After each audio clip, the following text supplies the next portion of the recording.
Oh, thank you for being here. It's really nice to see all of you. And I really appreciate your interest in this topic that is obviously a passion of mine. Um, First, we always have to do this disclosure. I don't have any disclosures. I don't work for any pharmaceutical companies or anything like that. So there are no conflicts of interest for what I'm going to talk about. And to give you an overview of what I'm going to be discussing tonight, first I'm going to talk about the type of cognitive difficulties that occur, and my focus is on breast cancer, so that's what I'll be talking about primarily, although there are some studies in other cancers showing very similar results. But so far, most of the studies have involved breast cancer, and so we don't know quite as much about other cancer populations like leukemia or lymphoma, but definitely there are some emerging studies showing some cognitive difficulties associated with those types of cancers as well. Probably one of the common features is the chemotherapy. I'll talk about why do these difficulties occur. So what are some of the causes? How do we identify or assess or evaluate those cognitive difficulties in patients? And what can we do about them when they're identified? So these are the most common cognitive problems that are seen after chemotherapy. And they're executive functions, memory, processing, speed, and attention, and I'll explain each one of those. So executive functions are this set of different mental skills that primarily help a person adapt to their environment and organize goal-directed behavior. So they're very important for a wide range of tasks and goals. Anything really that you set out to do, you're going to need executive functions for. If you think of them like the executive of your life, that executive makes plans and organizes things and manages your behavior and decides what's important and what's not important. It's like the executive of a company. So those are the types of skills that we're talking about. They include things like problem solving and controlling our emotions and our behaviors, planning what we're going to do, shifting from one task or idea to another task or idea, initiating things, getting started, getting going, multitasking, doing different things at the same time, and then monitoring how we're doing, and assessing what our own performance is and making changes according to, what happens in the environment. So those are all examples of executive function. You had a question? Does this hold true for everybody or just for breast cancer? This is general for most chemotherapy-treated patients. So executive function, like I said, is one of the more debilitating issues. When you have problems with executive function, it tends to have the most widespread effects on your behavior and your functioning. And so here's an example of that. Executive function actually has been found to be the best predictor of how well a patient with breast cancer can follow their medication regimen. Now, if you think about if a person is undergoing treatment for an illness, especially one as complex as cancer, there are a lot of things to remember. Appointments, what the doctor has said to you, and a lot of what they say to you is very complicated and you have to try to understand it and organize it. You have lots of medications to keep track of, when do you take them, how much, how often. And so that's really a big strain on your executive functions to be able to do all of those things. And so, it makes sense that if these disease processes and treatments are causing some difficulties with executive function, that the patients would actually end up having some trouble with their own treatment. And so this study by Shelli and colleagues showed that executive function deficits were a predictor of how well these patients could comply with their medication. They had trouble with the dosing and how often to take it, and that was associated with the patients who had the worst executive function showed the worst ability to comply with their medication. So what does attention mean? We all are told to pay attention, or I can't pay attention. This is kind of a fun example of how attention works, with Calvin thinking that the time goes by and not paying attention to the teacher. But it's this distractibility, being very forgetful, also showing some inconsistent performance can often point to an attention problem. If a patient is really good at one task one day and not so good at it another, that could be attention. Difficulty with following through, so starting a task and then kind of getting sidetracked and not being able to finish it is sometimes attention. And not being able to persist or to stick with things. And then memory, of course, is being forgetful, losing things. A lot of my patients complain of word-finding problems, and some of that could be language, but some of it is also, retrieval of the word that you want to say is part of a memory process. And so you can sometimes have those word-finding and name-finding problems because of memory. A lot of people say that, their friends tell them that they repeat themselves over and over, because they don't remember very well what they've just said or what they said the last time that they saw the person.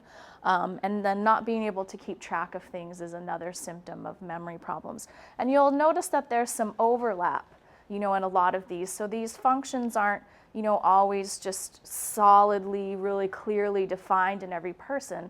Some problem that a patient has might be due to a combination of a lot of these things, in conjunction with things like fatigue and sleep disruption and pain. So it's a really complicated situation. So processing speed is another issue that a lot of patients struggle with, and this is basically the efficiency of thinking. When you're trying to solve a problem or you're thinking about something, it sometimes feels very slow or sluggish, or you can't quite get there. Word-finding problems will also stem from this. If it's not due to memory, it could be because of speed of thinking. So sometimes patients just feel really slow, or they take longer to do things compared to how they used to be or compared to their friends. And it just seems like things are a lot harder to do. Even though they may be able to actually do it, it just takes a lot longer. So the estimates of how many patients are affected by these cognitive difficulties is really variable because the studies involved, there are lots of different tests that you could give and different kinds of patients you can look at, and so it's kind of hard to narrow it down. But it's pretty high. It's as high as 75% of people who are reporting some type of cognitive problem after chemotherapy. And these problems, of course, have a really big impact on a variety of life situations, like, if people are pursuing educational goals. Certainly a lot of my patients have trouble going back to work and struggle with some of the tasks that they were previously assigned in their jobs. It affects social situations, like if you're always forgetting things and repeating yourself over and over, it's a struggle and sometimes can be really difficult. And certainly with managing home responsibilities can all be affected by these problems. Also, it's definitely associated with some increased symptoms of anxiety and depression because patients feel, this loss of their previous ability, and it's very frightening, and there typically is not a lot that people know to tell them to do. And a lot of my patients say that when they go to their doctor about this, they're told that, it's not, don't worry about it, or it's sometimes they're even told it's not real and to just get over it. So that, can lead to a lot more anxiety and depression. Yeah. Is your study limited to the results of the chemotherapy and then no other therapies? I'll talk about that. So here are some of the mechanisms. I mean, to be honest, we don't know exactly why this happens. It's a really new field of study. Like I said, historically, people have not believed that it was happening and thought that it was just due to anxiety only. And so we're still working on figuring out these mechanisms. And so this is the one that I primarily study, are the effects of chemotherapy, but there are a lot of other things going on in addition to the chemotherapy. You have the tumor itself, which you have this invasive malignant process going on in your body, and that's always going to change your physiology. No matter what, when we're sick, even if you have a mild common cold, that will affect your brain functioning to a certain level. So anytime our body is out of homeostasis or is ill, that will affect our brain. So having cancer alone can sometimes cause some of these issues, and I'll talk more about that. Radiation may be a factor. What we mean by host factors are things like age and education level and how physically and mentally active you've been in the past, as well as certain types of genetic vulnerabilities that I'll talk a little bit about.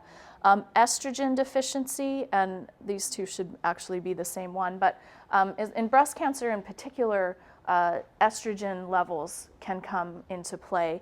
Estrogen is really important for the brain, and so some of that is related. And then this cytokines is basically has to do with your immune function and how it responds to the cancer, and that can have some effects as well. So I'll talk about each one of these. So chemotherapy, so you have this process or this mechanism in your brain called the blood-brain barrier, which you may have heard of, but it basically is this physiological mechanism that keeps unwanted substances out of your brain. Your brain is so vital that you don't want anything in there that's going to do anything weird to you. And so you have this blood-brain barrier that keeps most things out. It does a really good job.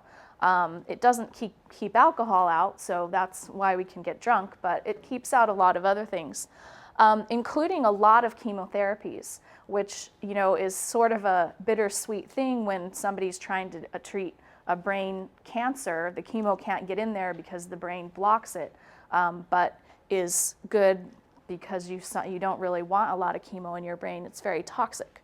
But there are actually some chemotherapy agents that actively and easily cross the blood-brain barrier, and those include methotrexate and 5-FU. So unfortunately, these are very toxic to certain cells in the brain called neural stem cells. And the reason for that is that neural stem cells are rapidly dividing cells, which is what chemos target. Fortunately, there are only a couple of areas in the brain that actually have neural stem cells, so it's not probably affecting the large majority of the brain, but these isolated regions.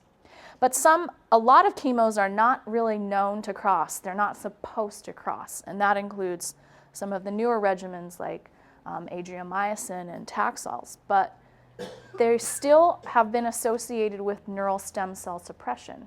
And so we aren't quite sure why that's happening. We have groups of patients who receive only these types of chemos, and those stem cells are still being suppressed.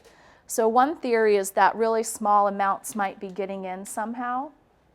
And this is probably because when you're sick, this can change in terms of its strength and permeability. Some people have some genetic differences that just make their blood-brain barrier more or less permeable in certain contexts. And so this could be happening. And even if a really small amount gets in because they're so toxic to those cells, that might be all that it takes. So, we're not super sure what's going on here, why those are still doing that. But there is something about chemotherapy that makes people more vulnerable to these cognitive issues. So inflammation is another possible mechanism. These cytokines that I mentioned are molecules that regulate our immune response. So whenever we're injured or sick, these cytokines are released into our system, and go and do various things to help us react to whatever is going on. They help repair the injured site. They activate our T cells so that we fight off infections. But unfortunately, when that is really prolonged, like what happens in a chronic illness, they can become toxic, especially to brain cells, because they do actively and easily cross the blood-brain barrier, and they cause what's called oxidative and nitrosative damage, which is basically has to do with free radicals. So this is the reason why you'll hear a lot of people talking about antioxidants as being important to eat and to involve in your nutrition, particularly when you have a cancer, but also in general, because this is the same damage that occurs as you just get older. As we age, our brains start to decline like everything else, and one of the reasons why is because of this. I'll talk a little bit later about some promising research in using antioxidants to help prevent some cognitive issues. Some chemotherapies are particularly activating of cytokines, and so this again is another possible reason for the cognitive issues. And then as for women, particularly who have breast cancer, estrogen deficiency is another possible cause of these cognitive issues. So a lot of women who have had breast cancer have reduced estrogen levels, one, because chemotherapy can induce early menopause, two, because breast cancer most often occurs in older women who are already postmenopausal, so it kind of adds another problem. But also a lot of women get medications like Tamoxifen that actually block estrogen production. And estrogen is really, really vital for brain function in both men and women.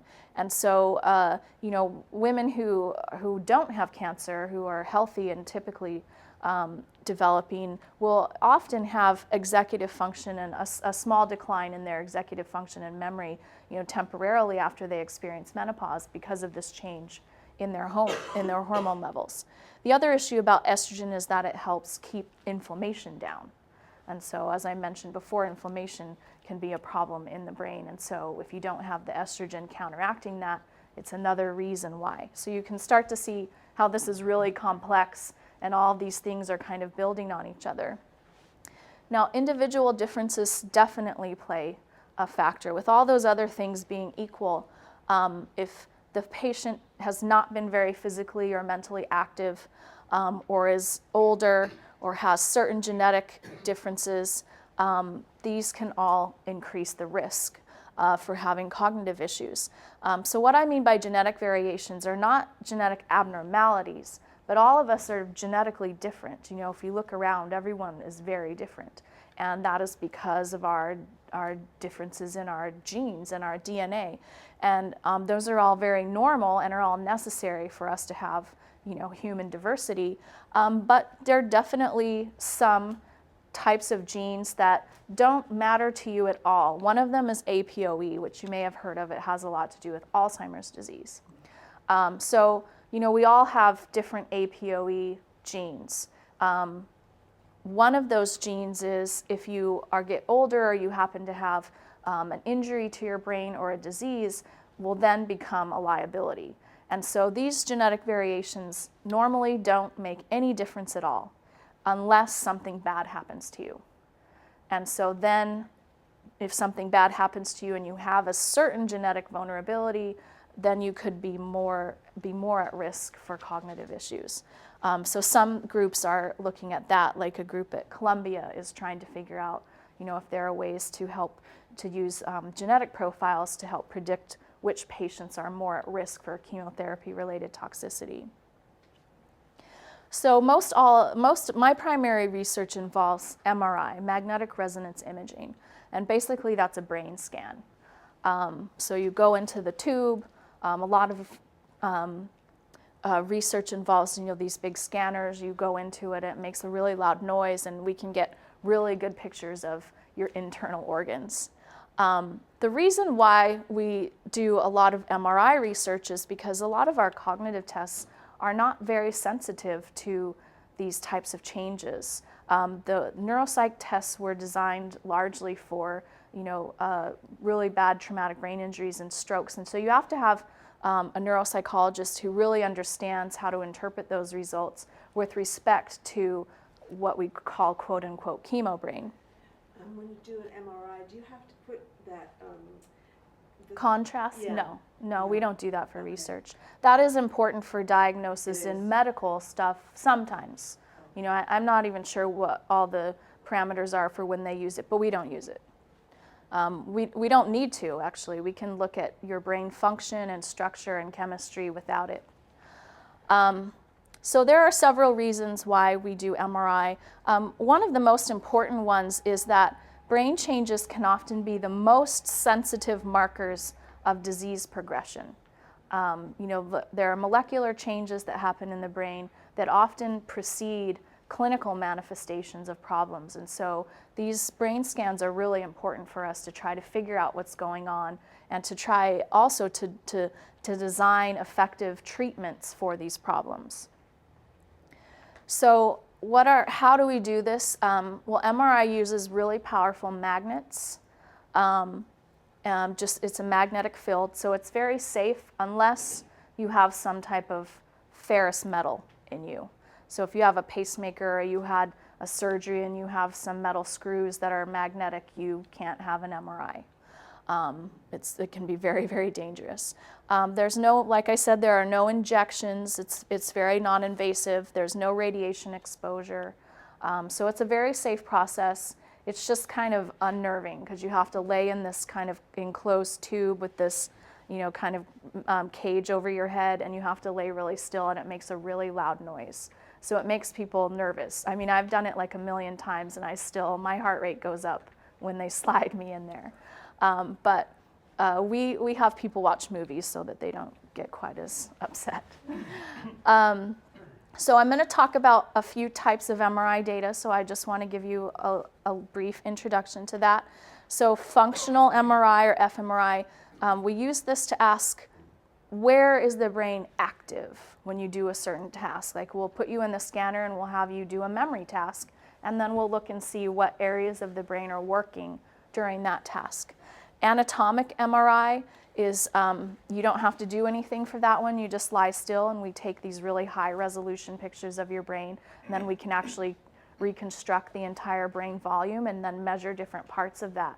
And so we use that to ask, what is the thickness or the volume of different structures in the brain. And then we can use either one of these to reconstruct all the networks in your brain, where all the different regions in your brain talk to each other and communicate. And it's organized in this really efficient, highly organized fashion. Like the best wireless network you can imagine, that's your brain. And so we can use that analysis to look at how are those networks organized, and how are they working functionally? Like, are there some cell phone towers that are out? Is it dropping your calls? That's what we can look at with that analysis. So like Joan said, the main study that I've been working on is focused on survivors. So these are women who've had primary breast cancer. They've been off therapy at least 6 months, and that's to kind of allow the brain to have its own natural recovery. The brain, whenever it undergoes an injury, will show a lot of natural ability to repair itself, and that usually occurs within 6 to 18 months. So, we want them to undergo their own recovery and then see, what is left over. What are they struggling with after their brain has done what it can do? But on average, they were about 5 years off therapy. So we had 3 groups: those who had undergone chemo, those who didn't have chemo, and then females who didn't have any history of cancer. And all of the groups were very similar. There were no difference between them in terms of age or education or any other demographic factors. And the breast cancer groups were not different in terms of how long they'd been off therapy, how many of them had radiation or hormone treatment. So we tried to make these really comparable groups. And so here's one study that we did. This was just with the chemotherapy and the healthy controls. But we gave them a memory task in the scanner and had them do this memory task while they were being scanned, and looked at what were the differences in the brains of the non-cancer females versus the women who'd had chemotherapy. And there are two tasks. One, when you're learning the words, we scanned them when they're trying to learn the words, and then we scanned them again when they're trying to remember the words. So here on A is where they're trying to learn the words.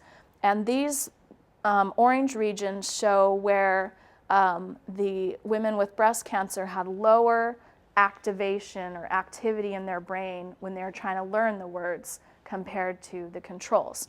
And these are all in a region called the prefrontal cortex, which is really important for memory and also for executive function. Then when we scanned them again and asked them to remember the words, the women with breast cancer showed all these areas all throughout the brain of overactivation. And so we believe that because this happened where it wasn't active enough when they were trying to remember, then the brain had to really struggle and work really hard, work much harder than the controls to try to remember the words. And they did remember the words. They performed the same level as the other group, but it was just so much harder for them. So do any of those images represent control subjects? This is a subtraction image. So what this represents is the controls minus the breast cancer group. That's how we do MRI researches with subtractions. So then we said, well, let's look a little more closely at this prefrontal cortex. It seems to be offline for some reason after you've had chemo. So this is the one where we had the three groups, and we wanted to ask, well, is it the chemo? Is it the cancer? What's going on? And so we had the three groups, and they all did this executive function task where they had to figure out rules for sorting cards. And we showed this lower activation again in the prefrontal cortex, and it actually occurred in both breast cancer groups. So both of those groups showed this lower activation compared to the healthy controls.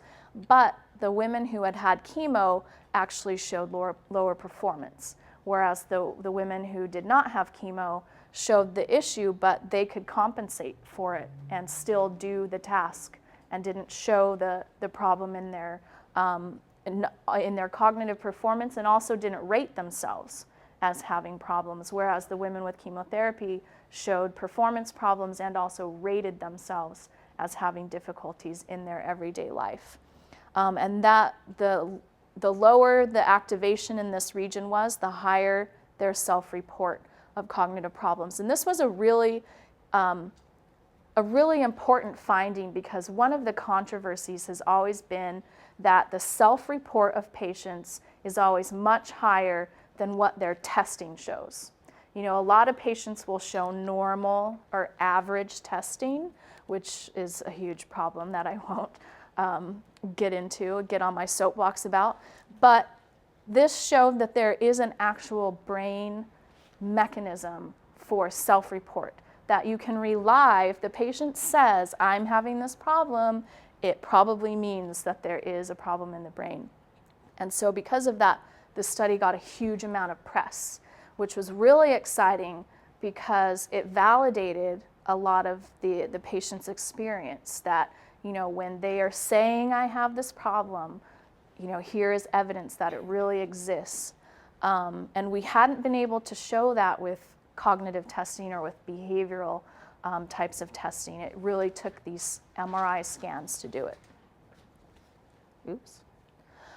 So here's another study that we did. I mentioned with the cytokines and the inflammation. So we wanted to see, okay, so we know that there's the structure in the brain, called the hippocampus, which is really deep in your brain, and it's pretty much responsible for all your memory and learning. It's really important for memory and learning. Prefrontal cortex also does. Most of the brain participates in most all cognitive functions, but hippocampus is really important. If you have a lesion there, you won't remember things very well, if at all. And the other thing about hippocampus is it's one of only 2 sites in the brain where you have those neural stem cells. And so we figured, this should be a pretty vulnerable place. And it's also really, really vulnerable to inflammation. And so we wanted to look at that. So we measured the hippocampus in 42 patients who had undergone chemo and 35 healthy women who had never had any significant medical issues. And as we expected, we found lower hippocampal volumes. These are the controls. This is the breast cancer patients.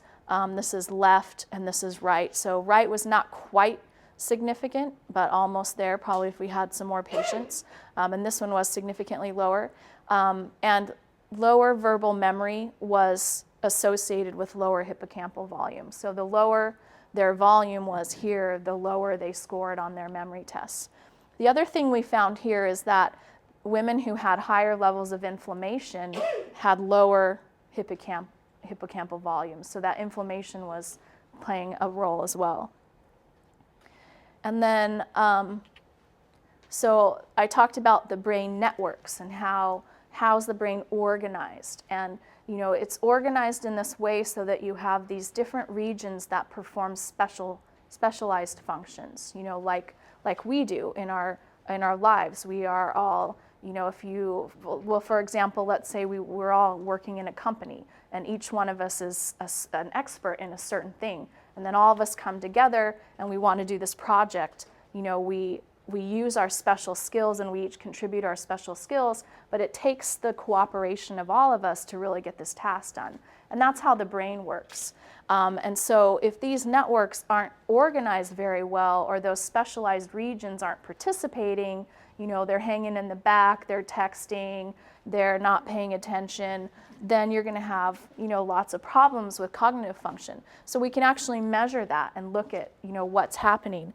And so we measured brain networks in women who'd undergone chemotherapy and compared them to healthy controls and found that these networks were less well organized in the breast cancer group after they'd had chemotherapy. It's kind of hard to see on this, but if you sort of look particularly here, like you have this sort of massing of networks here, whereas in the controls, it's like a little bit nicer and spread out. I don't know if you can see that very well, but you can see how those lines are, like kind of scribbled there, but then they're nice and evenly spaced here. And then also if you look at these little balls, these are called hubs. So you can think of those as like the cell phone towers. You want them strategically placed so that when you make a call, it's going to go through. So the controls have a lot more of those hubs, and they're more strategically placed. Like the cancer ones are all kind of in the back, and they just have this tiny one in the front. So those hubs have gone offline as well. And it's particular in frontal and temporal regions, which are important for memory and executive function. So we see this really clear pattern, that when we look at patients and they tell us these are my problems, we think, oh, it's likely this thing in the brain. But this is the evidence for it, that this really is what's happening, and it makes sense based on what they're telling us. So what this does is it helps us to provide really specific brain-based targets for developing interventions. So those were all studies from my group. I'm going to just show you a couple from a couple of other groups, because like I said, my studies focus all on survivors, but we also want to know how does it change over time. So some other groups have looked at patients, they've scanned them before they started chemo and then after they started chemo, to look at what is the change. And so this is a group, Sabine Deprez's group in the Netherlands, who does a lot of this. And this is a map of structural connections. So it's a different type of way of looking at those brain networks. And her group looked at them pre-chemotherapy and then again at 3 to 4 months post-chemotherapy. And you can see from all these colored areas that these are areas where those networks are, not quite as tight in the breast cancer patients compared to the controls. So you see it pretty early. You see that happening really early. And so, then we want to know, does it get better after the chemo ends? So this group in Indiana looked at used a different type of MRI, the anatomical one where you look at the volume of things. And they showed a decline in some regions really early on, but then these regions recovered. And so there is some recovery. It does get better. But some of the regions didn't get better. They were still the same at 1 year. And so this is probably why you show some persistent deficits. And you have to remember all these studies are on average. So you'll have a group of people who don't show problems at all, who don't show any brain changes, and then you'll have a big group of people who do show them, and then you'll have a smaller group of people who show them really, really big problems. And all of that, is in this same group. So, what do we know about how many show this? So this is a group at MD Anderson who looked a little bit at, again, changes over time and looked at kind of the percentages of who showed difficulties right away, and then how many of those people still had those problems later on. So 73% of those patients showed an early decline. So, right away within 3 to 4 months of chemo, but they stabilized at 1 year. So they didn't show any improvement, but they didn't show any further decline. I think that you need to look further out to see, because like I said, the brain often takes 2 years, and maybe in a cancer process it might be more like 3 years for it to really recover. So I think some of these probably would recover with a little bit more time. But you also have to remember that around 30% of patients don't show any decline. They don't show any problems. And this is really interesting to me. I want to know who those patients are and what makes them different. And can we take those differences and apply them somehow to the patients who are showing difficulties? So now 71% of these, so it's a little, I probably should have done this differently, but it's not 71% of the total, but 71% of these patients showed both early and late difficulties. So they're showing continued problems, continued decline. They don't stabilize. And then really interestingly is about 30% of people showed new problems that they hadn't had before in the early phase, but when they saw them again at 1 year, they had developed a new problem. And we have no idea why that happens. It should just be an injury and then a stabilization, and you will recover what you recover, and then you are left with what didn't recover. You shouldn't see this new thing. And it probably has something to do with the stem cell suppression, because when you suppress stem cells, your new learning is affected, and your plasticity in your brain is affected. Is that 29% of The total. 71%? That one's of the total. Yeah. So these two are supposed to add up to 100. So these are back to my studies as well as the ones I just showed you from the other groups. We haven't really shown consistently effects of radiation and tamoxifen. But all of these studies are really small. Like I said, this research is really new. It's kind of been ignored in the past. It's definitely getting more support now, but our funding, for it hasn't been the greatest. And so we definitely need to do a lot more work to figure out what are the contributions of radiation and tamoxifen. So far, we haven't found anything. My group, as well as the other two that I mentioned, are the biggest groups looking at this and haven't found effects of these. But there have been some other groups who focus on estrogen-related things, who aren't actually interested in chemotherapy, but who have found effects of tamoxifen on the brain. And so we don't know. I really think that it probably does affect it, because you're blocking estrogen, and that's a huge problem for the brain. But we just don't have the numbers yet to really figure that out. Some people also believe that surgery can be a factor, and this is we know even less about this, which, we're getting close to zero now. But surgery we know can elevate inflammation. And there was one study by this group who I can't remember where they're from, but they showed that after surgery was the biggest decline in attention. And then it kind of gradually got better, even though they had chemo in here.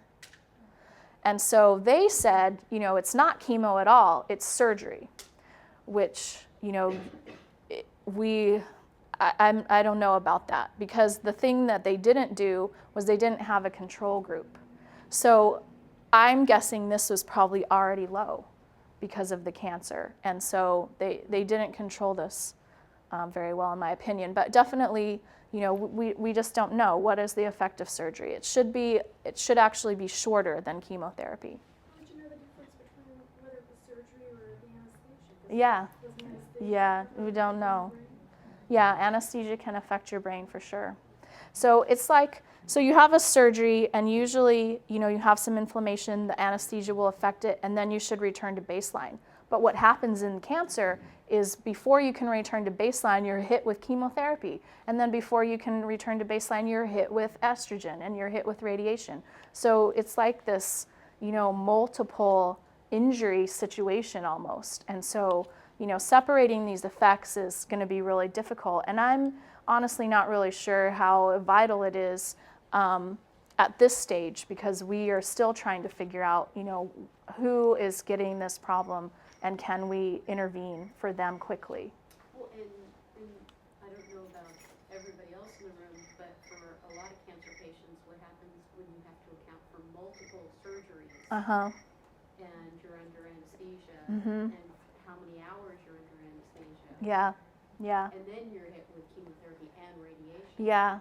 And, some people have a lot of side effects from treatments and others don't. And so, there are a lot of differences that we can't account for very well in these really small studies. And let's just throw in steroids. Yeah, exactly. Steroids are a really big problem that we have not even begun to look at.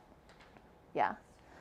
So, in summary, the bittersweet news is that there is pretty consistent evidence that chemotherapy and breast cancer impacts the brain, and that there is some type of brain injury that happens. But the good news is that, like I was saying, this research really provides validation for a phenomenon among patients. In a large group of patients, a common disorder, 1 in 8 women are affected by breast cancer, and this has been ignored and dismissed.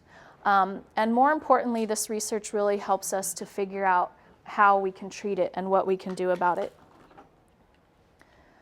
So this, this is our new research study. So yeah, I'm really interested in why some patients recover and why some don't. So we're just starting this, looking at them pre-surgery to 12 months post-treatment, and looking at a lot of different variables to try and help explain, and try to predict who is at the most risk for this, and then maybe start thinking about, what are the risks and benefits to different treatments.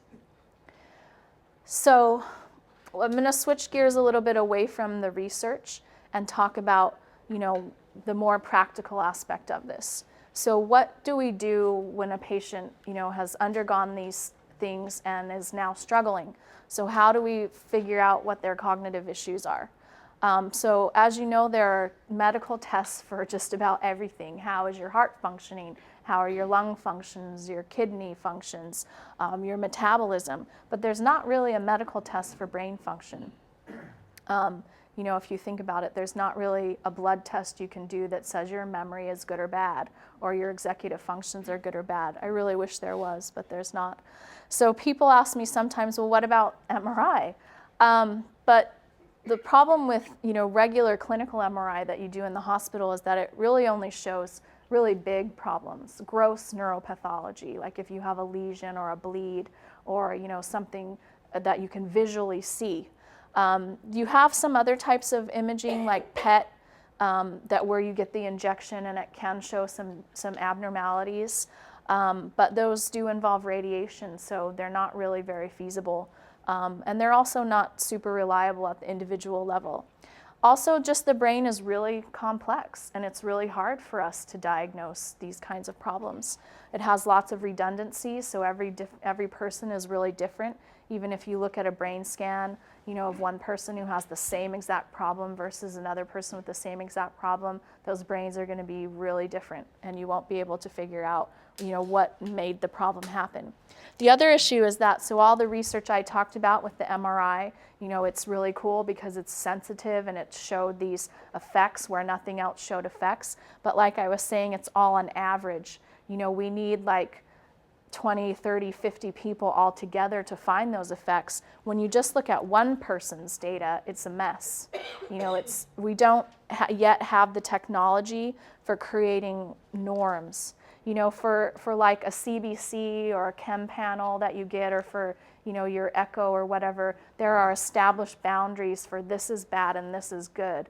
But we don't yet have that for MRI. We're trying to do that, but it doesn't yet exist.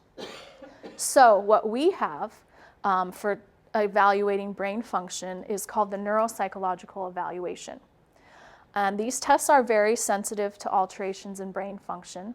Like I was saying before, you can get false negatives, like with anything, you can get false negatives with this. And so you do need somebody who is aware of these problems and who won't just, say they're average and send you on your way. But these tests do give a profile of cognitive strengths and weaknesses and can look at, what are your imbalances and inabilities. So how do you obtain a neuropsychological evaluation? This can be done at any time, when it's typically initiated when a person is like, hey, things aren't right, I don't remember things as well, or I'm really struggling, and so that's a good time to do it. But the patient should be medically stable and not, being hospitalized or sick. Usually, if the patient's on certain medications, sometimes it's not the best time to do it, but that's all very individual, and the neuropsychologist should be able to help figure that out. It usually requires some type of referral. It is a mental health treatment, so it's usually done in like a psychology or a psychiatry type of clinic. So this is certainly not an exhaustive list. I just gave some of the local resources for this. So definitely my clinic.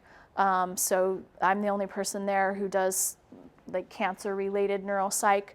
But these two neuropsychologists also at Stanford are incredibly good and are, they don't specialize in cancer, but they know all about it, and they have seen lots of patients who have had cancer, and we consult all the time. And then Joel Kramer at UCSF is very similar to these two. He studies mostly aging and Alzheimer's disease, but is very well versed in these types of issues and is very interested in them as well. And so his group is very good. And then you have a lot of private practitioners in the Bay Area who are neuropsychologists, and you can find them here. There's a whole directory. And so it'll tell you what insurances they take and what their specialties are. So there are quite a few resources here for getting a neuropsychological evaluation. So how to prepare for a neuropsych eval, definitely figuring out what are the specific concerns involved, what kinds of problems are being had, and to kind of sit down and think about what it is that you want to figure out. Are you having problems with memory? Do you want to be able to go back to work? What are your goals? And what are your concerns? Definitely try to get copies of any medical records that you have, and write out a timeline of significant events. Here's when I was diagnosed, here's when I underwent chemo. Whatever you can collate or remember is going to be very helpful and will facilitate the process. And then if you've had any previous evaluations, you should bring those, definitely. So that the neuropsychologist can look at how you're doing now versus previously. So what is involved in a neuropsychological evaluation? Usually it starts with a background interview, which is around an hour. Now every clinician will be different, so if you get someone and they do something totally different, then we're all very different. But it's usually about an hour, and this is when the clinician asks you a lot of background questions, trying to figure out what all has gone into your profile. Was your early development on time? Have you had any other types of medical issues? What medications are you taking? Those kind of questions. And then this is the really fun part. You do 4 to 6 hours, sometimes more, of tests. And that can be broken up over time or done all at once. And it's very intensive. Testing your memory, testing your motor function, testing all those executive skills, testing your intelligence, having you fill out all kinds of questionnaires. It's a lot. It's very exhausting. And then the clinician will formulate a report. And that is probably where most of the variance occurs in terms of how long it takes to turn around that report. And that really will depend somewhat on the clinician, but also on their caseload. So they have all these other patients who reports need to go out for. So it does sometimes, in reality, the report itself only takes, like a day, but when you have like several patients, it takes a lot longer to actually turn it around to that patient. And then you're typically asked to come back and meet with the clinician and then go over all the results and all the recommendations for what to do about anything that has been discovered, or what your concerns have been. And there should be a very specific treatment plan for any problems that have been identified or that you have discussed. And there could be further follow-up, like if the clinician brings you back to do more feedback or more formulation of different ways that you can compensate for problems. So this is like the basic template, but it could be very different depending on the person. So how are cognitive difficulties treated? This is a really, really hard one because it's incredibly difficult to treat cognitive problems because the brain is so complex that we are, still trying to figure out how the brain works, let alone how to treat it when it goes wrong. It's the most complex thing in the known universe. And another thing about it is that it's just really plastic, which is really good because it's how we learn and it's how we adapt to things. But it also means that there's so much individual difference that it's really hard for us to narrow it down and to figure out, this one great way to fix things. So this is particular to how we, what can we do about cognitive problems in cancer?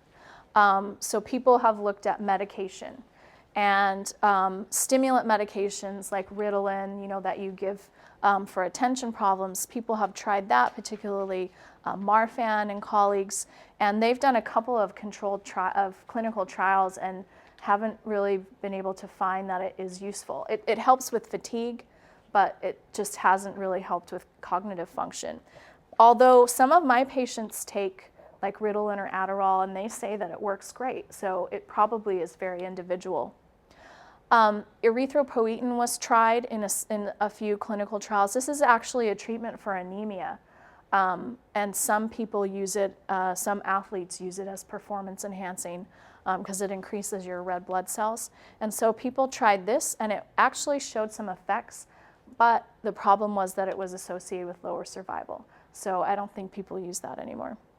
And then this is a really new one. Mesna is an antioxidant. And this group in Kentucky found, kind of accidentally actually, that, so this I guess is not given that often, but some patients get it in certain hospitals. And they found that serendipitously, the patients who had received that showed better cognitive function and had less inflammation due to adriamycin. So they're starting some clinical trials in that and have also looked at it in animal models, and it shows some really promising results. So people are looking at this issue very seriously and are trying, lots of innovative things and are really trying to figure out, how can we treat this? How can we prevent it? What can we do about it? Cognitive rehabilitation is sort of the standard traditional method for treating cognitive impairment, any type of cognitive impairment. And this again is a psychological or a neuropsychological practice, but it also is done a lot by occupational therapists and speech and language pathologists. So you have kind of a wide range of types of practitioners who will do cognitive rehabilitation. It typically does require a neuropsychological evaluation, and that's, of course, really helpful for the clinician to know what needs to be worked on and to have, these objective data to evaluate how your treatment is going. But a lot of it too is the insurance companies. They want documentation of, do you really have a deficit before they will approve this. So it usually requires that you do that part first. And then what happens is you meet with the clinician and do, it depends on the clinician. They're all very different, but it often is very brief. So it's a very practical, focused therapy on helping you to learn new skills or compensatory strategies for dealing with the different issues that the patient is having. So if the patient is having memory problems, then it will focus on strategies for dealing with that. Most patients have kind of a multitude of problems, and so the treatment plan will involve different strategies for all of the various issues. A lot of it will also focus on stress management, because whenever the brain is injured, its vulnerability to stress is just magnified. And so when you are stressed and your brain doesn't handle stress very well, you're not going to remember things, you're not going to pay attention very well, and your executive functions are going to, hit the floor. And that's just how the brain is, because when it has experienced something bad, it goes into this, you've heard of the fight or flight syndrome. So it does that, and when you're chronically stressed, you're chronically in that kind of fight or flight mode. And so your brain doesn't want to do executive skills, it just wants to run or hide. And so a lot of cognitive rehab is helping people to control their stress so that when a cognitive problem does happen, it isn't as devastating, they can figure out what to do about it, and they don't completely fall apart. But it's also, to help when you are doing cognitive tasks and you have all these cool new strategies, but you're still so totally freaked out, you won't apply the strategies. You'll just freak out and you won't be able to use those new strategies that you've learned. So a lot of cognitive rehab involves stress management, and sometimes patients get really confused by that and are like, you told me that chemo brain wasn't just stress, and yet all you talk to me is about stress. So it's usually a combination of those things. And then you are often typically asked to do a lot of home practice. And so this can involve various things, but you're taught these strategies, and then you have to try to practice them. So we often try to start the patient out in a more safe and controlled environment. So I use a lot of computer exercises. So the patient, I tell them, here we're going to do this memory exercise. Here's a strategy for improving that. I want you to practice that. We're just going to do it in this really easy environment with you being home, quiet on the computer. And then we gradually progress to having the patient do that when there's distractions and when they're not feeling well or they're stressed out, and try to apply all of their skills into a more real-world situation. It often involves the use of technology like smartphones. So one of the easiest ways to deal with memory is to start writing things down.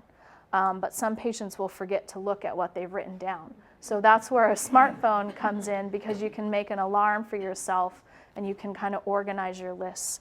And so we try to teach patients how to use different technologies to help them organize their schedules and remember the things that they're supposed to do, and kind of cue them when things are supposed to happen. And smartphones can actually be really, really good for that. A couple caveats about cognitive rehab is that it is sometimes really difficult to get it reimbursed. This has been an ongoing issue in mental health treatment for a while, and it's gotten a lot better. I've only had one patient in the last several years who just, their insurance said no way, but it is sometimes a little bit of a struggle. And it's also not very widely available. I think I'm the only person at Stanford who does it outside of OT. So you sometimes will struggle to find somebody who can do it.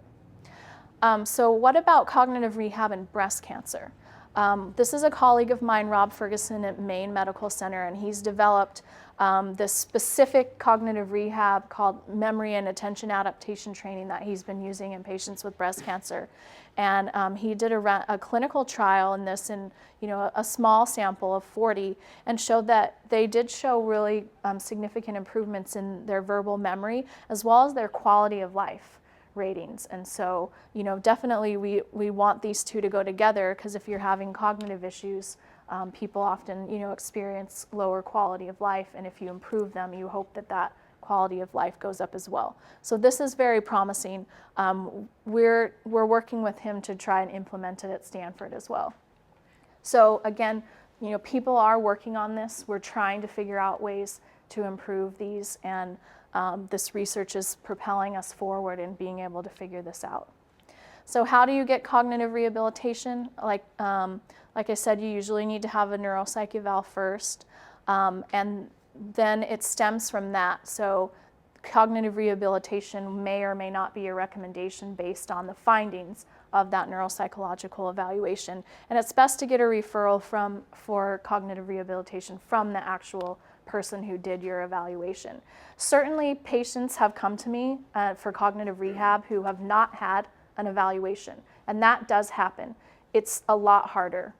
I can certainly do the neuropsych eval, but then I often have to refer them somewhere else because that's called a self-referral. And so, you can think of what the ethical problems with that would be if I'm like, oh, you have memory problems, come back and pay me more money and I will fix them. It's like a mechanic. So we don't usually do that self-referral type of thing. And not all neuropsychologists do cognitive rehab. In fact, probably a lower percentage of us do it. So it's best to try to get that eval first, and then the treatment plan can make really specific recommendations for what type of cognitive rehab should you get, and where should you try to go and get it. Another really important thing to do when you are trying to deal with these cognitive issues, like I said, is to deal with the stress and the anxiety. And so you really should address psychiatric symptoms. That's probably the first place to start if you're having cognitive problems. Depression, like I said, depression and anxiety can all by itself, even if you never had cancer, if you're struggling with depression or anxiety, your cognitive function is going to be much lower. And so if anyone has been struggling with symptoms like this consistently for 2 weeks or more, there may be a clinical condition that requires professional treatment. All of us have ups and downs, all of us have stress, but sometimes it reaches the level where you're really less able to deal with it on your own, and so psychotherapy and/or medication can kind of get you back to that level where then you can start addressing your cognitive stuff. Fatigue is a really big one too, that can certainly make your brain, slower and less efficient and less effective. And fatigue is unfortunately a huge problem for patients who've had cancer. And it tends to be this huge cycle related to sleep disruption. So you don't sleep very well, you're fatigued, you can't cope with stress very well, your stressor goes up and makes your sleep worse, and it just keeps going around and around. And so addressing fatigue and insomnia and sleep disruption are really important. So, get psychiatric distress under control, try to start managing the fatigue and the sleep. Exercising regularly, eating well can help with this a lot, but sometimes you need to talk to a doctor about, my fatigue is not getting better. One of the easiest things you can do to improve your cognitive function is what we call environmental enrichment. So there was this really classic study of these cloistered nuns. And these researchers just did this observational study of them to try and look at Alzheimer's disease, which is more common in women. And what they found was that there was kind of these two groups, and one of them was a lot more vulnerable to Alzheimer's disease. And so when they were, looking at their information, they found that the nuns who were much more mentally active, who kept journals and who thought about things and who, had lots of ideas and were, socially engaged and liked to have discussions, they didn't get Alzheimer's disease as much. Even when you controlled for like all their genetics and all their background history, it really came down to their level of mental activity. And we see this over and over and over again. So there was a study by the Indiana group in breast cancer women, and they showed that one of the number one predictor of who had cognitive issues following breast cancer were the ones who didn't have any very much mental activity.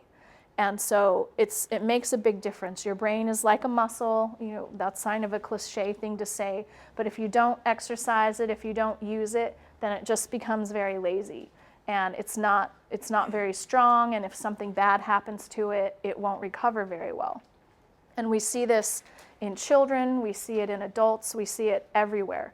People who have, less stimulating environments and who don't do as much with their brain are much more vulnerable to problems. But the good thing about this is that you can change that at any time and show significant improvement, even with the slightest lifestyle changes. So what I mean by this is, doing something that is challenging, is stimulating to your mind, reading a book, things that you find interesting, even like doing word puzzles and, something that just makes you think. And one of the easiest ways to do this is actually journaling.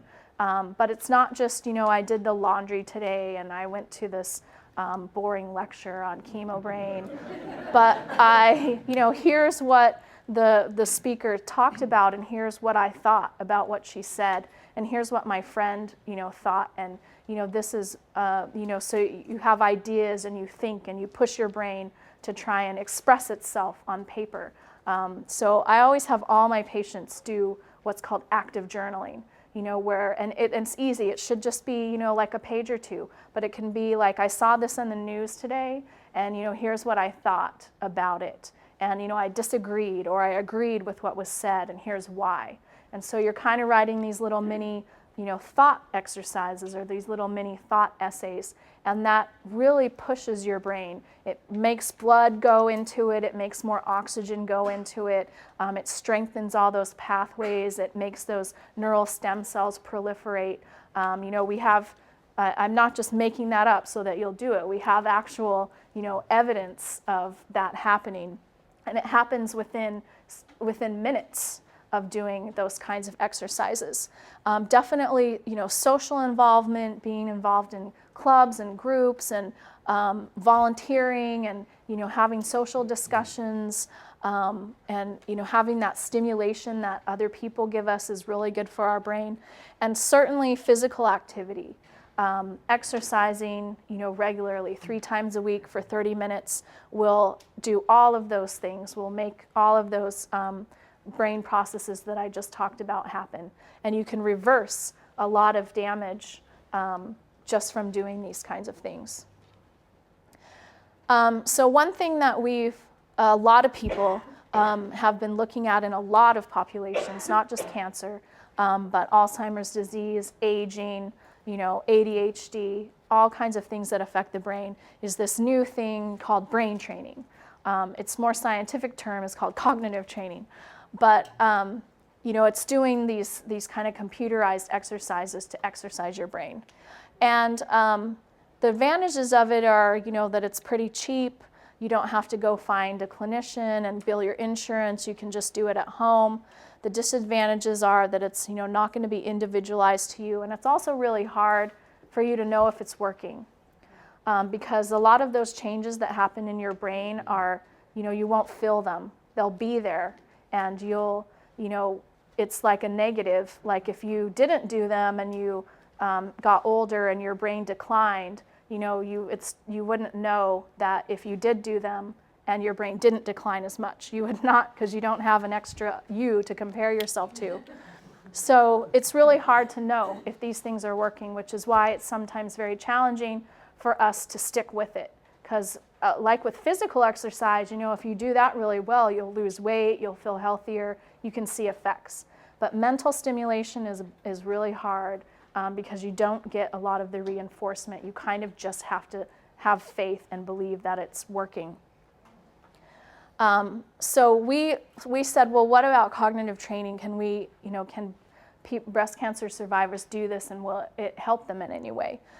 So we designed a computerized program with a company in San Francisco called Lumosity, and they have this online program that has all kinds of cool brain exercises.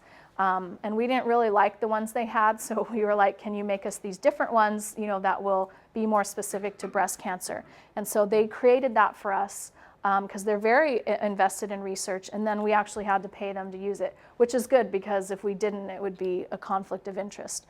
So we bought that program, and then we had 41 chemotherapy-treated survivors who were at least 18 months off therapy, and they were randomized to an active group who started the program right away or to a waitlist group who started it 12 weeks later.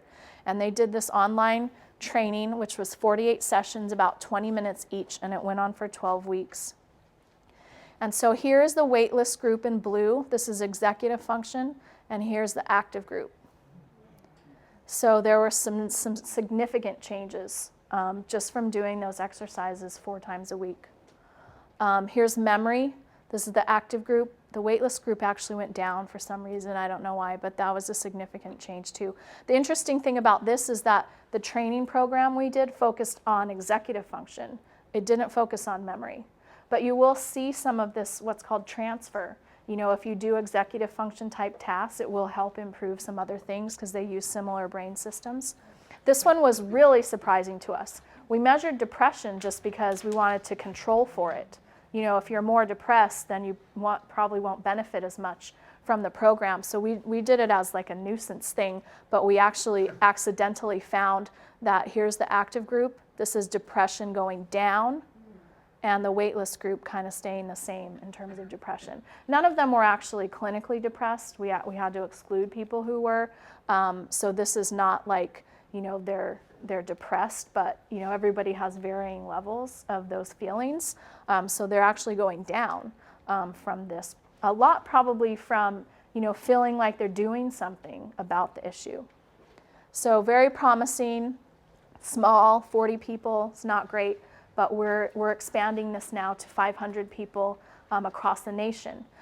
So hopefully this might be a good way to. It's not as good as cognitive rehab. I'm not going to lie. It's just not as good.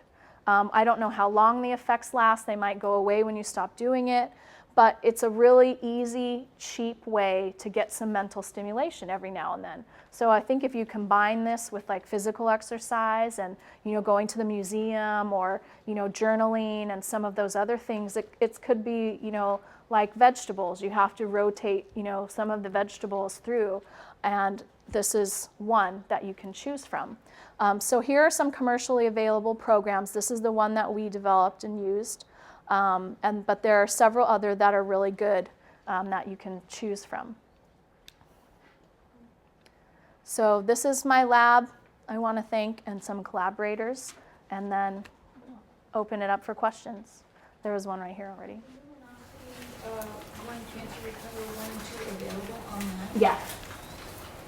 Yeah, I think it's like they have different packages. So I think it's like, so this is a 12-week program. Each one is 6 weeks. So I think that costs about $24. Is the effect of these various problems likely to be as big in other cancer survivors that don't have breast cancer? Well, we see them pretty big in, that was a really good sentence, sorry. They're quite large in bone marrow transplant recipients, and that's probably because they have so much chemo. And then they get, these really intensive chemos. There are some smaller effects in like prostate cancer, but those studies, there are only like 2 studies and they're really small, so we kind of don't know. Yes? Any study done with a patient with cyberknife treatment? Not specifically. I don't know of any anyway. Yeah, my question is, it's my understanding breast cancer, the most common form is ER positive. Mm-hmm. So the question is, for those of us who are survivors and are ER positive, they tell us to stay away from estrogen because that's what feeds the cancer. But, and then they're giving us anti-hormones to, sweep up all the estrogen in our bodies for 5 years, and then they say stop. So does that mean after that, because we want to, have the benefits of estrogen, what do we do? I don't know. And that's a really hard question that I don't have an answer to. And we don't know exactly, like once we figure out a little bit better, who is that impacting? Because it doesn't affect everyone. Some people do just fine. But definitely the people who are having, like if we can identify this is estrogen related versus everything else, then that's when we can maybe start trying to figure out issues and maybe different medications that can affect different estrogen receptors and still take care of the cancer, but maybe don't knock out the brain. But right now we don't know. Sorry, I don't have a good answer. You said the cognitive training is sometimes hard to get covered by insurance. The cognitive rehab. Cognitive rehab. What about the neuropsychological testing? I've never had anyone have problems with that. That one's definitely more like mainstream, and I've never had anyone have trouble with that. A lot of clinics have financial aid for neuropsych testing. I think for cognitive rehab too, depending on the clinic. For children, that are being tested, that is rarely covered. So I don't know if it was treated the same. Yeah, no, I see both kids and adults, and I've never had anyone be denied for neuropsych testing. Do you know if there have been any studies looking at the length of chemotherapy and then the effects of that, if women who have had 6 months versus, 9 months or a year of chemotherapy? No, again, because of, especially in breast cancer, it's a very individualized medicine, and so you get, these really mixed groups. But definitely, most people believe that, of course, the longer you have it, probably the more problems you're going to have. And we do show dose-based issues. There have been a couple studies showing that if you have high dose versus low dose, that there are more problems, as you might expect. Yeah. I have 2 questions. One is you had mentioned the positive impact of antioxidants, and you referred to one that was drug-related, and I don't know if there are, if it was also looking at nutrition-related as well. Okay. No. And the second thing is, the way that I understood that tamoxifen worked is that it didn't prevent your body from producing estrogen, it just stopped the estrogen from binding to the cancer cell. So, but it's not specific, so it will block a lot of receptors, and some of those receptors are in your brain. And so we don't know. I don't know exactly what the mechanism is, but the overall in general principle is that there's a reduction in estrogen getting to receptors. I don't know who was first. Any studies on aromatase inhibitors? Not that I know of. We've been trying to track that, but we have these really small groups so far, so we can't divide them yet into that. But I haven't seen anything so far. Is it fair to say that most of the studies that you've done and the subjects that you've discussed tonight are based on just the breast cancer patients generally?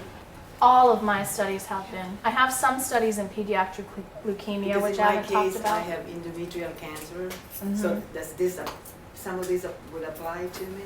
Some of it going might. through chemotherapy. Yeah, some of the chemotherapy effects might apply. That is believed to be one of the common mechanisms. Inflammation is another common mechanism that would cause different types of cancers to show similar cognitive issues. It sounds like that a lot of the studies are being done on women who are possibly postmenopausal, but a lot of younger women are getting breast cancer. What about younger women who are getting breast cancer? So we had a mix. Ours was 40 to 75, and we had a balance of postmenopausal and premenopausal, and we didn't show a relationship between. So when we look at post versus pre, we didn't see any differences other than age. So the age seems to be the driving factor versus the menopausal status. But you also have unnaturally induced menopause versus naturally occurring menopause, and that might have an impact, but I don't know. We haven't been able to look at it. So you had mentioned, because I actually have an interest in this, you had mentioned some pediatric leukemia. Could you discuss just briefly some of your findings there? So kids tend to be affected much more. So they have, they'll have a more widespread profile of difficulties that include language, academic skills, intellectual function, visual spatial skills, whereas with like adult cancers, they're kind of more isolated to these sort of executive and memory problems. And a lot of that is because most of the kid treatments are intrathecal or, injected directly into the cerebral spinal fluid, so they do go into the brain. And they're younger, so their brains are still developing. They're much more vulnerable. Their white matter pathways, all those network connections are turning over very rapidly, so that the chemo really attacks that. Up until what age? Up until what age does? Is that, are their brains still being developed? Well, our brains mature into early adulthood, but they continue to have neurogenesis until we die. So they're just more vulnerable younger. And so would that be the Hodgkin's and lymphomas and leukemias? Yes, and brain tumor, of course. Thank you. Someone was, okay. I just was wondering, my mom had multi-infarct dementia, and I was just wondering how the two of those, I'm sorry, if you had radiation. Are you more at risk for dementia? Yeah. Most of the research says no. There's one study that showed people with breast cancer were at higher risk for dementia, but it's been refuted like multiple times. Great, thank you. Yeah. You had mentioned that in the studies that you were doing that menopausal status didn't make a difference, but that age made a difference in some of your results. How did that play out? I mean, can you distinguish in some cases? No, because they're so collinear, right? As you get older is when you get menopause, so we probably can't separate those two effects. And then you have the estrogen coming in, so there are all these things that we haven't been able to really tease apart yet. I have a question on in your study that's related to the luminosity and the delayed group. Did you see a similar change in the delayed group once they finished their 12 weeks? Yeah, definitely. Any other questions? Yeah. You measured beyond the end of that 12 weeks or no? No, we didn't have the money. Yeah, I know. That would be our ideal, is to see how stable they remain. So that our next trial is going to look at 3 months after they stop and haven't done anything. Yeah. I think you were first. When I was in college, the brain had about 5 or 6 parts, and there were a few specialized areas. Now every time I read something, there's a new area of the brain somehow has come up, and I wonder, and I can't figure out or something else got subdivided. Did that just go away, or is this just a subportion of that, or what? Yeah, probably more like a sub. And then the way that we think about the brain and like cognitive neuroscience theories are always changing too.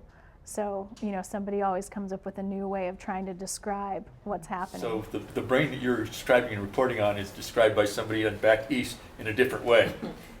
No, I think right now we all, understand it in the same way, but we look at it in a different way. So I'm particularly interested in these networks. So most of the way I look at it is based on, how are things connected, but other people are more interested in, how does it, what's the chemistry. When you say things, what do you mean? Do you mean individual nerve cells? Individual cells, individual regions. Okay. But somehow you define the individual regions. Mm-hmm. So how did I define Yeah. those? So we use established atlases. Yeah. How does a person get involved in one of your studies? We have a website that I didn't put up. You can just contact me. Joan and Susie know how to contact me. So about a few months ago, the Memorial Sloan Kettering Center started doing baseline Montreal cognitive assessments on all their patients who are going through their blood and marrow transplant program. And I just kind of wanted to get a sense of, because we're looking at various things in our program here, including journaling and whatnot, and we're trying to get a sense of the Montreal cognitive assessment's relatively easy to administer. Mm-hmm. However, I would like to get a little more basis in terms of how much would that really show a difference? We are looking at very high dose chemotherapy, but I wondered if you had any ideas on that. Well, there's an international task force on cognition and cancer, and they've recommended a battery for what they've found has been the most sensitive across studies. And so I don't know about that one in particular. And so that's kind of the gamble that a lot of these studies take is, is this battery going to be good? And longitudinal effects tend to be more subtle too. So I guess I don't really have a great answer. I could probably talk to you a little bit more about details at another time if you want to contact me. But yeah, it is like we all kind of use different batteries, and that task force is trying to get us to use the same one so that we can get more data.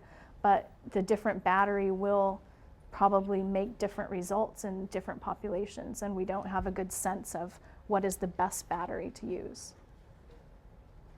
One more question. Do you know of any stem cell research that's going on to, overcome some of these challenges that the breast cancer survivors are having, like to increase the hippocampal volume or any of that? Not in humans, but those kind of things have to start in animal studies, and they have been doing them. Yeah, actually a researcher here, Michelle Mongi, has been doing some of that stuff.